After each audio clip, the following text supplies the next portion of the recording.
নমস্কার, আমি doctor Pallab Roy, consultant obstetrician, gynaecologist and laparoscopic surgeon. আজকে আমি এসেছি ডক্টর সাজেশন ইউটিউব চ্যানেলে। আজকে আপনাদের কিছু ইম্পর্টেন্ট টপিকের ওপরে বলবো। প্রথম যে টপিকের ওপরে বলবো সেটা হলো, আপনি যখন প্রেগন্যান্সি প্ল্যানিং করছেন তখন কি কি করতে হবে, মানে আপনি প্রেগনেন্ট হতে চান তখন আপনাকে কি করতে হবে।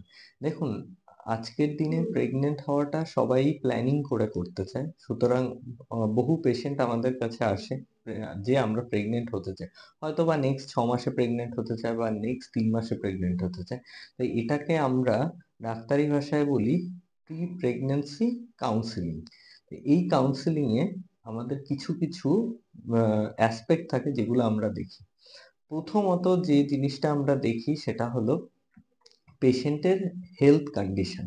পেশেন্টের হেলথ কন্ডিশন মিন্স যে পেশেন্টের অন্য কোনো রোগ আছে কিনা, যেরকম ধরুন প্রেশার, সুগার, থাইরয়েড বা অন্য কোনো ক্রনিক ডিজিজ, যেগুলো থাকলে প্রেগনেন্সি হ্যাম্পার হতে পারে, যে প্রেগনেন্সি নেওয়ার জন্য সক্ষম নয়। ধরুন হার্ট ডিজিজের কোনো পেশেন্ট আছে বা কিডনি ডিজিজের কোনো পেশেন্ট আছে, তো তাকে এমন একটা জায়গায় আমরা অপটিমাইজ করবো রোগটাকে, যাতে তিনি প্রেগনেন্সি নেওয়ার জন্য সক্ষম হন। প্রথমত এই জিনিসটা আমাদের দেখতে হবে। নেক্সট যে জিনিসটা দেখতে হবে সেটা হলো যে কখন স্বামী স্ত্রী মেলামেশা করলে প্রেগনেন্ট হতে পারবে, সেটা তাদেরকে কাউন্সিলিং করে বোঝানো। ধরুন আপনার যদি পিরিয়ড টোটাল একটা সাইকেল যে হয়, আহ, মানে মেনস্ট্রুয়াল সাইকেল, ধরুন অ্যাপ্রক্সিমেট 28 দিনে হলো, তো 28 দিনের মধ্যে আপনার কোন টাইমে আপনার স্বামী স্ত্রীর মধ্যে মেলামেশা করলে বাচ্চা আসার সম্ভাবনা থাকে, সেটা আপনাদেরকে ভালো করে বুঝিয়ে দিতে হবে। এবার ধরুন কারোর সাইকেল অনেক বেশি ডিউরেশনের হয়, তখন কখন মেলামেশা করতে হবে যাতে বাচ্চা আসে। এই ব্যাপারগুলো কাপলদেরকে আমরা বুঝিয়ে থাকি। এবার নেক্সট যে জিনিসপত্রগুলোতে আমরা ফোকাস করি, তার মধ্যে সবচেয়ে ইম্পর্টেন্ট যেটা সেটা হলো ভ্যাকসিনেশন। আমরা এই টাইমে কিছু কিছু ভ্যাকসিনেশন দিয়ে থাকি, যার মধ্যে খুব উল্লেখযোগ্য হলো এমএমআর ভ্যাকসিন। এমএমআর অর্থাৎ মিজলস, মাম্পস, রুবেলা। এটা যেহেতু একটা লাইভ ভ্যাকসিন, তার জন্য এই ভ্যাকসিন নেওয়ার 3 মাসের মধ্যে কারো প্রেগনেন্সি নেওয়া উচিত নয়। নেক্সট আমরা দেখে থাকি যে হয়তোবা আগে প্রেগনেন্ট হয়েছিলেন এবং তার ফলে তখন কোনো কারণে মিসক্যারেজ হয়েছিল, তো তার কারণগুলো আমরা খোঁজার জন্য এই টাইমটাকে আমরা সবচেয়ে ইম্পর্ট্যান্ট টাইম হিসেবে বেছে নিই। ধরুন কোনো একটা অজ্ঞাত কারণে এর আগে হয়তোবা 2 বা 3টে মিসক্যারেজ হয়েছে, তো সেই কারণটাকে খুঁজে পাওয়ার জন্য কিছু কিছু ব্লাড টেস্ট করি আমরা। দরকার পড়লে আমরা ইউটেরাস, ওভারি এগুলোর আল্ট্রাসাউন্ড এবং এমআরআই এগুলো করেও আমরা অনেক সময় দেখি যে এর মধ্যে অন্য ধরনের কোনো সমস্যা আছে কিনা। যদি কোনো সমস্যা থাকে সেগুলোকেও কারেক্ট করার টাইম হলো এই টাইম।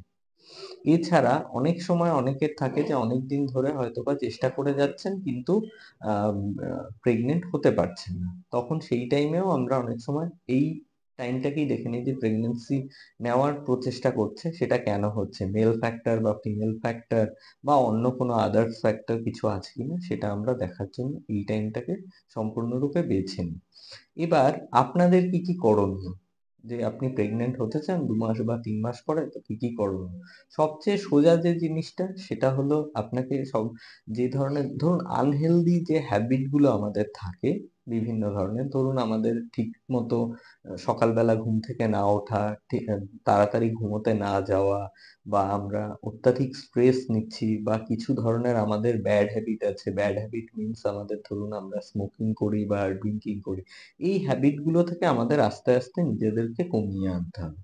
তাহলে, এবং সবচেয়ে ইম্পর্টেন্ট যেটা সেটা হলো গিয়ে proper healthy food. Healthy food মানে এরকম নয় যে আপনাকে বাড়ির খাবার খাওয়া যাবে না, বাড়ির খাবারের মধ্যেও কিছু কিছু যেগুলো ধরুন তেল মশলা, এগুলোকে কমিয়ে একটা হেলদি ফুডের দিকে যাওয়া যেতে পারে।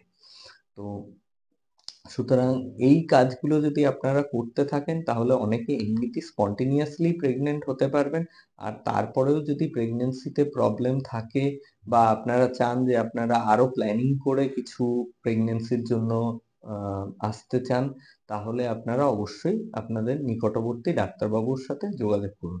এছাড়াও প্রেগন্যান্সি একটা খুব ইম্পর্টেন্ট কথা, যে সেটা হলো প্রি প্রেগন্যান্সি যখন কাউন্সেলিং এর জন্য আমাদের কাছে পেশেন্টরা আসে, তখন আমরা 3 মাসের জন্য একটা ফলিক অ্যাসিড সাপ্লিমেন্টেশন দিই।